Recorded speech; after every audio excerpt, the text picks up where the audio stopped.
حضرت ابراہیم کی قربانی بھی قرآن نے بیان کی۔ بات کہاں سے شروع ہوئی؟ جناب ابراہیم نے دعا مانگی، ربی حب لی من الصالحین، اے اللہ مجھے صالح بیٹا عطا فرما۔ اولاد کی طلب صرف ماں کو نہیں ہوتی، باپ کو بھی بڑی ہوتی ہے۔ یہ الگ بات ہے، بچے سپورٹر ماں کے ہوتے ہیں، باپ کو بھی بڑی طلب ہوتی ہے۔ ربی حب لی من الصالحین، اللہ مجھے صالح اولاد عطا فرما۔ پہلے دعا مانگی، رب فرماتا ہے فبشرناہ بغلام حلیم، ہم نے انہیں عقل مند بیٹے کی خوشخبری عطا فرمائی۔ انہوں نے صالح بیٹا مانگا، اللہ نے حلم والا بیٹا عطا کیا۔ بیٹا مل گیا۔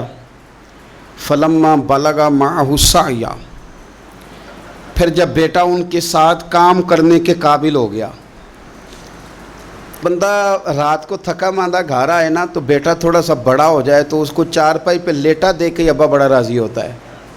چلے زیادہ شاعروں نے شان اماں کی لکھی ہیں، اس میں شک کوئی نہیں، انہوں نے نہیں ابا کی طرف توجہ دی، ان کی مرضی ہے، تو زیادہ باتیں اماں کے حق میں ہوئیں، پر باپ اور بیٹے کا پیار، بیٹے اور باپ کا پیار، اگر یہ آیتیں قرآن پاک کی کبھی سمجھ میں آ جائیں تو شاید عشق کی ساری داستانیں ختم ہو جائیں۔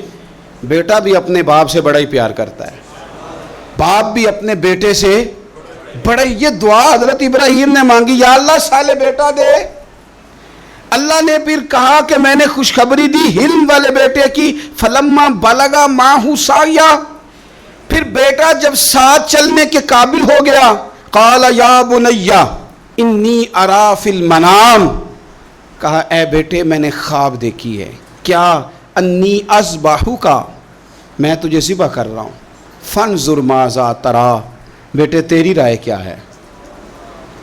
میں نے خواب دیکھ لی، میں ذبح کر رہا ہوں، تو اپنی رائے بتا۔ رائے اس لیے نہیں پوچھی کہ اگر وہ کہیں گے نہ ذبح کرو تو نہیں کریں گے، رائے اس لیے پوچھی ہے کہ لوگوں کو پتہ چلے کہ جس پتر کی تربیت حضرت ہاجرہ نے کی ہے اور جس کی رگوں میں حضرت ابراہیم خلیل کا خون ہے اور جس کی پیشانی میں نور محمدی چمکتا ہے صلی اللہ تعالی علیہ وسلم، ان کے خیالات کیا ہیں پتہ چلے۔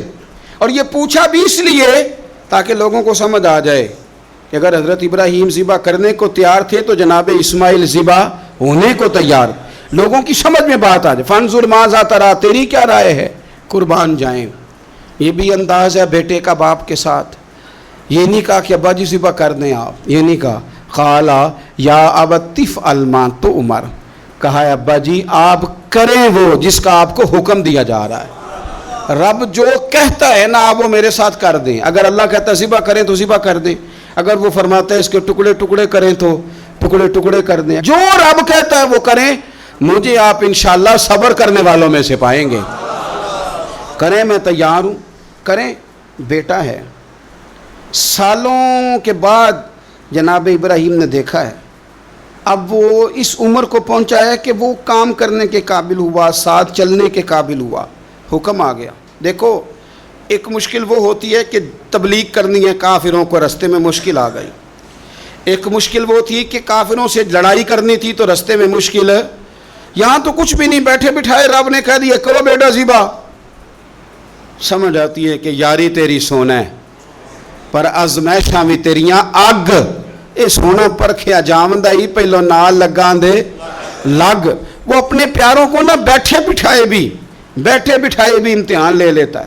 کہا میں تیار ہوں، مجھے صبر کرنے والوں میں پائیں گے۔ فلما اسلم وتلہ للجبین، اللہ فرماتے ہیں جب دونوں حکم ماننے کو تیار ہو گئے تو باپ نے بیٹے کو پیشانی کے بل لٹایا، شیطان بڑا سر پٹایا، دوڑا، میں نے تو گمراہ کرنا تھا آدم کی اولاد کو، یہ کیا بنا؟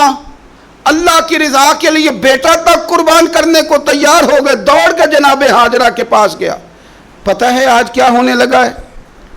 پتہ ہے جناب خلیل کہاں لے گئے ہیں جناب اسماعیل کو؟ کہنے لگی سیر و تفریح کے لیے گئے ہیں، یہی ہیں؟ کہنے لگے نہیں وہ تو ذبح کر دیں گے۔ جناب ہاجرہ کہنے لگی کبھی باپ نے بھی بیٹے ذبح کیے؟ کہا ان کا گمان ہے کہ رب کا حکم آیا ہے۔ فرمانے لگی تم مردود شیطان ہے، اللہ کے نبی کا گمان نہیں ہوتا، رب کے نبی کو وحی آیا کرتی ہے۔ دوڑ جا ادھر سے، اگر میرے مالک نے میری گود کا پالا مانگا ہے تو ایک اسماعیل ہے، کاش میری گود میں ہزاروں ہوتے، میں ایک ایک کر کے سارے اپنے رب کے نام پہ قربان کر دے۔ دوڑ کے آیا جناب اسماعیل علیہ السلام، پتہ ہے آپ کے والد کہاں لے جا رہے ہیں؟ فرمایا یہیں سیر کے لیے۔ کہنے لگے نہیں، ان کو تو خواب آئی ہے، رب کا حکم آیا ہے، وہ تو ذبح کر دیں گے۔ تو فرمایا ٹھیک ہے، میرے والد ذبح کریں گے تو میں ذبح ہو جاؤں گا، آپ نے میری بات کو سمجھنا ہے۔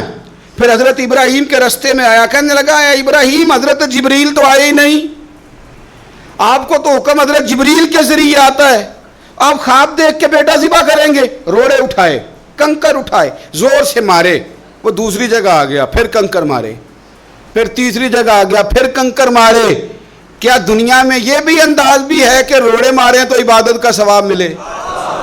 آپ میری بات کو سمجھنا یار، روڑے مارو، روڑے کون مارے؟ حاجی صاحب مارے، ایک دفعہ مارے، کہا نہیں 3 دفعہ مارو، 3 دن مارو، آؤ روڑے مارو۔ یا اللہ، روڑے مارنا بھی عبادت ہے؟ پتھر مارے، کنکر مارے، فرمایا مارو نا، تمہیں پتہ نہیں نا کہ وہ ذائقہ کتنا ہے جب میرے خلیل نے میری خاطر روڑے مارے تھے، میری خاطر روڑے مارنا بھی عبادت قرار دے دیا۔ صحابہ نے پوچھا یا رسول اللہ، یہ جو ہم کنکر مارتے ہیں جمرات کو، اس کا بھی ثواب ہے؟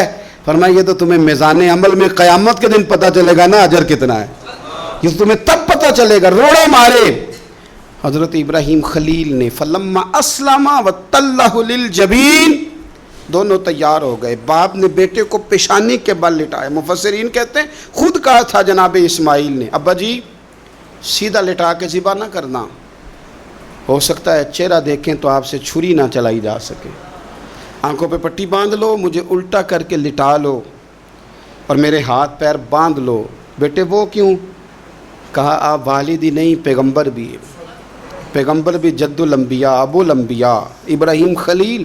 ایسا نہ ہو کہ میں موت آتے وقت تڑپوں تو کچھ خون اڑے، تو میں اللہ کے نبی کی بے ادبی نہیں کرنا چاہتا، مجھے ذرا باندھ لے۔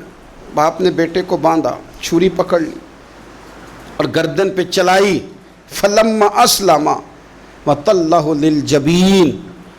آپ کبھی مزہ تو لے ان آیتوں کا۔ دونوں تیار ہو گئے، باپ نے بیٹے کو گردن کے بل لٹا لیا، وَنَادَيْنَاهُ أَن يَا إِبْرَاهِيمُ، رب فرماتے ہیں ہم نے آواز دی اے ابراہیم۔ آپ کبھی دیکھیں کوئی بندہ کام کر رہا ہو تو پیچھے سے کوئی دیکھنے والا آواز، او ٹھہرنا ٹھہرنا ٹھہرنا، ذرا مزہ لے، وَنَادَيْنَاهُ أَن يَا إِبْرَاهِيمُ، اللہ فرماتے ہیں ہم نے آواز دی اے ابراہیم، قد صدقت الرؤیا، آپ نے تو خواب سچ کر دکھایا ہے، اے ابراہیم آپ نے تو خواب سچ کر دکھایا، اِنَّ كَذَلِكَ نَجْزِي الْمُحْسِنِينَ، ہم اسی طرح نیکوں کو بدلہ دیتے ہیں، اِنَّ هَذَا لَهُوَ الْبَلَاءُ الْمُبِينُ، بے شک یہ بڑی آزمائش تھی، بے شک یہ کھلی آزمائش تھی۔ میں نے کہا تھا قرآن کی آیتوں کا بھی مزہ لیا کریں، یہ کھلی آزمائش تھی۔ جب آزمائش لینے والا کہتا ہے آزمائش کھلی تھی اور دینے والے نے سچ کر دکھائی، تو پھر حضرت ابراہیم کی شان دیکھی نا کتنی بلند ہے۔ لینے والا کہتا ہے آزمائش کھلی تھی، وَفَدَيْنَاهُ بِذِبْحٍ عَظِيمٍ، اور ہم نے انہیں بچا لیا فدیے میں عظیم ذبیحہ دے کر۔ اللہ نے نا پھر دمبا بھیجا جنت سے، حضرت ابراہیم نے چھری چلا دی تھی، روکی کوئی نہیں، چھری چلا دی، اور جب پوری طرح ذبح ہو گیا تو آنکھیں کھولی تو آپ نے دیکھا کہ نیچے دمبا ذبح ہوا پڑا ہے اور جناب اسماعیل دور کھڑے مسکرا رہے ہیں۔ تو حضرت ابراہیم کی زبان سے نکلا اللہ اکبر، اللہ اکبر۔ آپ کی بات سن کے جناب اسماعیل بھی پکارے اللہ اکبر، اللہ اکبر۔ یہ لفظ سنے تو حضرت جبریل بولنے کہنے لگے لا الہ الا اللہ واللہ اکبر۔ جب انہوں نے یہ کہا تو حضرت سیدنا ابراہیم پھر بولے کہنے لگے اللہ اکبر وللہ الحمد۔ اللہ کو یہ لفظ بھی بڑے پیارے آئے، فرمایا پڑھو نا 9 ذی الحج کی فجر سے لے کر 13 تک پڑھو نا ذرا سارے، اللہ اکبر اللہ اکبر، لا الہ الا اللہ واللہ اکبر، اللہ اکبر وللہ الحمد۔ فرمایا یہ پڑھتے رہو۔ انہوں نے پڑھے تھے مل کے تو مجھے بڑے پیارے لگے۔ فرمایا ہم نے انہیں بچا لیا ایک فدیہ، عظیم فدیہ دے کے، وَتَرَكْنَا عَلَيْهِ فِي الْآخِرِينَ، اور ہم نے ان کے ذکر کو چھوڑا ہے آنے والوں کے لیے۔ کیا لفظ ہے قرآن کے، قربان ہونے کو دل کرتا ہے. یہ بات بیان کر کے پتہ کیا فرمایا؟ رب نے فرمایا، رب نے فرمایا، خدا خود میر مجلس بود، رب کریم نے فرمایا. کیا فرمایا؟ فرمایا سلام علی ابراہیم. قربان جائیں، سلام علی ابراہیم. کیا بات کہاں ختم ہو رہی ہے، کہاں پہنچ رہی ہے؟ کیا انداز؟ سلام علی ابراہیم، سلام علی ابراہیم. فرمایا سلام ہو ابراہیم پر، سلام ہو ابراہیم پر، سلام ہو. حضور فرمانے لگے غلاموں یاد رکھنا قربانی حضرت ابراہیم کا طریقہ ہے.